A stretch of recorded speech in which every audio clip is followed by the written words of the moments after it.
চোখ রাখবো যে খবরের দিকে। লোকসভা ভোটের দিনক্ষণ ঘোষণা কবে হবে জানিয়ে দিল ভারতের নির্বাচন কমিশন। শনিবার দুপুর ঠিক 3টে নির্বাচনের নির্ঘণ্ট প্রকাশ করা হবে। কালই দুপুর 3টে লোকসভা নির্বাচনের দিনক্ষণ ঘোষণা। আমরা সরাসরি চলে যাবো আমাদের প্রতিনিধি বিট্টুর কাছে। বিট্টু, এই মুহূর্তে বোধহয় সব থেকে বড় প্রশ্ন যেটা ছিল যে 2024-এর লোকসভা নির্বাচনের নির্ঘণ্ট কবে ঘোষণা করা হবে, আগামীকালই কি সেই উত্তর আমরা পেতে চলেছি? বিট্টু,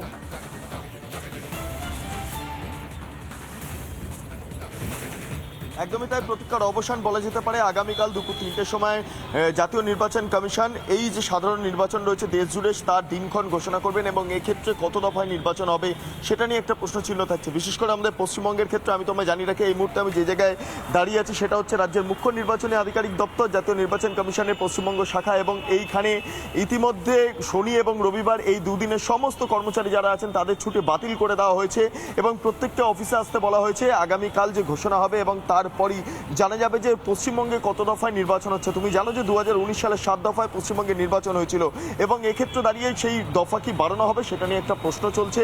এবং যেটা এখনো পর্যন্ত জানা যাচ্ছে, নির্বাচন কমিশন সূত্রে যে কমিশনের তরফে 920 কোম্পানি বাহিনী সুপারিশ করা হয়েছে কেন্দ্রীয় স্বরাষ্ট্র মন্ত্রকে এবং সেই মতো 150 কোম্পানি বাহিনী গত 1 থেকে 7 মার্চ এই দুদিনের মধ্যে এই রাজ্যে প্রবেশ করেছে এবং কলকাতা সহ বিভিন্ন জায়গায় ছড়িয়ে গিয়েছে। এবং বাকি কোম্পানির বাহিনী আগামীকালের পর সিদ্ধান্ত নেওয়া হবে কবের মধ্যে এই পশ্চিমবঙ্গে প্রবেশ করানো যায়। এবং আগামীকাল নির্বাচন ঘোষণা হয়ে যাওয়ার পরই যারা অবজারভাররা রয়েছেন, স্পেশাল অবজারভার, তার পাশাপাশি অন্যান্য বিভিন্ন ক্ষেত্রে অবজারভাররা রয়েছেন বা পর্যবেক্ষকরা রয়েছেন, তারা তাদের দায়িত্বভার গ্রহণ করবেন। 42টা কেন্দ্রে 42 জন বিশেষ অবজারভার নিয়োগ করা হবে কমিশনের তরফে এবং সেই প্রক্রিয়া এই মুহূর্তে নির্বাচন কমিশনের অভ্যন্তরে চলছে। শুধু কেবলমাত্র সময়ের অপেক্ষা। কালকে নির্বাচন ঘোষণা হয়ে যাওয়ার পরই কাল থেকেই মূলত সমস্ত অবজারভারদের সঙ্গে যোগাযোগ করা হবে এবং বিভিন্ন ক্ষেত্রে দফায় দফায় যারা জেলা শাসক রয়েছেন, এসপিরা রয়েছেন, তাদের সঙ্গে যোগাযোগ করা হবে, তাদের সঙ্গে ভিডিও কনফারেন্স করা হবে অপ্রীতিকর পরিস্থিতি এড়ানোর জন্য। এবং এক্ষেত্রে দাঁড়িয়ে আরও বেশ কিছু তথ্য সামনে আসছে, যেমন হচ্ছে বেশ কিছু ট্রান্সফারের বিষয়টাও উঠে আসছে। তার কারণ তুমি জানো যে নির্বাচন ঘোষণা হওয়ার কয়েকদিন আগে রাজ্য সরকারের তরফে বিপুল পরিমাণে সরকারি আধিকারিকদের ট্রান্সফার করা হয়েছিল, সেটা কমিশনের নির্দেশ মোতাবেক। কিন্তু এইবার যখন নির্বাচন ঘোষণা হচ্ছে তখন ল অ্যান্ড অর্ডার বা আইন শৃঙ্খলা পরিস্থিতি সমস্তটাই কমিশনের কন্ট্রোলে চলে আসে এবং এক্ষেত্রে কমিশন নির্বাচন ঘোষণা করে দেওয়ার পরই মূলত সমস্ত দায়িত্বটা গ্রহণ করবে, আইন শৃঙ্খলার যে দায়িত্ব সমস্তটা গ্রহণ করবে। এবং এক্ষেত্রে দাঁড়িয়ে যারা সরকারি আধিকারিকরা রয়েছেন তাদের মধ্যেও বেশ কিছু পরিবর্তন ঘটার একটা বিশেষ সম্ভাবনা রয়েছে। বেশ কিছু পরিবর্তন ঘটতে পারে এমনটা আমরা নির্বাচন কমিশন সূত্রে জানতে পারি। নির্বাচন আর মাত্র 24 ঘন্টার প্রতীক্ষা, তারপর দেশ জুড়ে 18তম যে সাধারণ নির্বাচন রয়েছে তার ঘোষণা হবে এবং দিনক্ষণের পরই বোঝা যাবে, দিনক্ষণ ঘোষণার পরই, যে এ রাজ্যে কত দফায় নির্বাচন হয়। তবে একটা সূত্র মারফত জানা যাচ্ছে, গতবারে যেহেতু 7 দফায় হয়েছিল, এবারে সেটা 8 থেকে 9 দফায় এই পশ্চিমবঙ্গে নির্বাচন হতে পারে, এমনটা সূত্রে খবর। ধন্যবাদ বিট্টু। আগামীকালই পুরো ব্যাপারটা পরিষ্কার হয়ে যাবে। শনিবার দুপুর 3টে নির্বাচনের নির্ঘণ্ট প্রকাশ করা হবে জানিয়ে দিল ভারতের নির্বাচন কমিশন।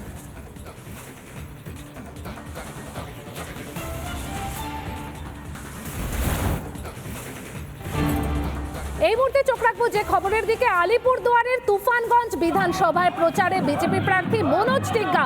সমর্থকদের নিয়ে প্রচারে বিজেপি প্রার্থী। দেখুন সেই এক্সক্লুসিভ ছবি, যে কর্মী সমর্থকদের সঙ্গে নিয়ে পায়ে হেঁটে জনসংযোগ করছেন বিজেপি প্রার্থী মনোজ টিগ্গার। সঙ্গে রয়েছে দলীয় পতাকা এবং তিনি কিন্তু সাধারণ মানুষের সঙ্গে জনসংযোগ করছেন, পায়ে হেঁটে প্রচার সারছেন তিনি। আলিপুরদুয়ারের তুফানগঞ্জ বিধানসভায় প্রচারে বিজেপি প্রার্থী মনোজ টিগ্গা। রীতিমতন প্রচার শুরু হয়ে গেছে। সমস্ত রাজনৈতিক দলের কম বেশি সকলেই তাদের প্রার্থী ঘোষণা করে দিয়েছেন এবং সেই মতন প্রত্যেক প্রার্থী কিন্তু বিভিন্ন এলাকায় প্রচার সারছেন। এবং এই মুহূর্তে আমরা যে ছবি দেখাচ্ছি, বিজেপি প্রার্থী মনোজ টিগ্গা তিনি প্রচার সারছেন এবং আগামীকালই কিন্তু ঠিক হয়ে যাবে যে এই রাজ্যে ঠিক কবে থেকে ভোট, কত দফায় ভোট, সমস্ত ছবিটাই পরিষ্কার হয়ে যাবে। তারপর থেকে প্রচার আরও যে জোর কদমে শুরু হবে তা বলাই বাহুল্য। এবং ঠিক তার আগে আজকেও কিন্তু সেই একই ছবি দেখা যাচ্ছে, যেখানে প্রচার সারছেন বিজেপি প্রার্থী মনোজ টিগ্গা। সাধারণ মানুষদের সঙ্গে জনসংযোগ করছেন তিনি।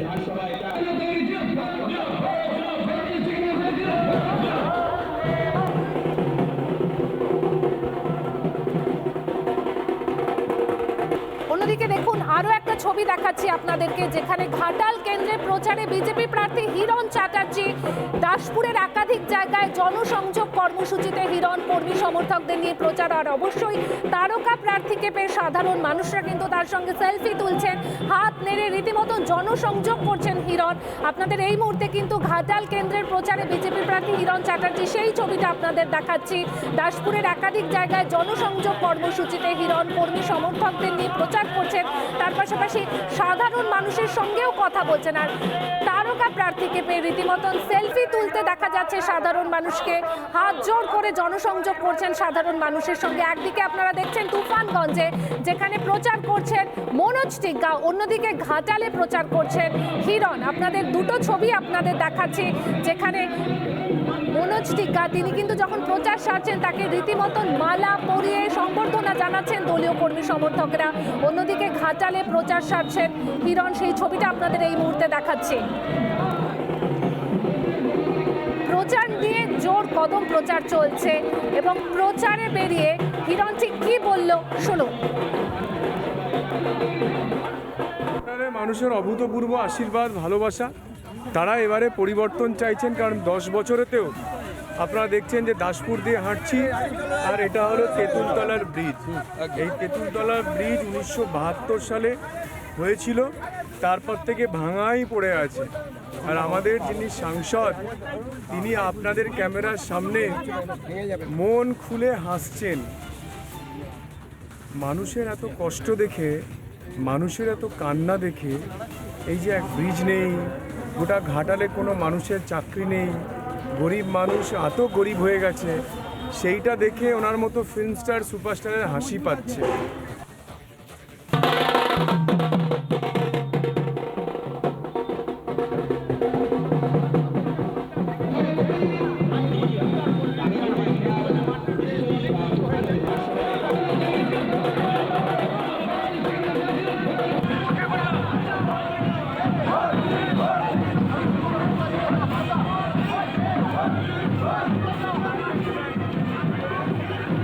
এই মুহূর্তে আপনারা তিনটে ছবি দেখতে পাচ্ছেন, যেখানে তুফানগঞ্জে মনোজ টিগ্গার প্রচার, অন্যদিকে ঘাটালে প্রচার হিরণের, এবং অন্যদিকে আরেকটা যে ছবি দেখাচ্ছি শ্রীরামপুর কেন্দ্রে তৃণমূল প্রার্থী কল্যাণ বন্দ্যোপাধ্যায়ের সমর্থনে দেওয়াল লিখছেন তৃণমূল বিধায়ক কাঞ্চন মল্লিক। সেই ছবিটা কিন্তু এই মুহূর্তে আপনারা দেখতে পাচ্ছেন। শ্রীরামপুর কেন্দ্রে তৃণমূল প্রার্থী কল্যাণ বন্দ্যোপাধ্যায়ের সমর্থনে দেওয়াল লিখন, জোড়া ফুল আঁকছেন কাঞ্চন মল্লিক, তৃণমূল বিধায়ক কাঞ্চন মল্লিক। বলা যেতেই পারে যে একদম জোর কদমে প্রচার শুরু হয়ে গেছে সমস্ত রাজনৈতিক দলের। কেউ কাউকে এক চুলো জমি ছাড়তে নারাজ প্রচারের ময়দানে।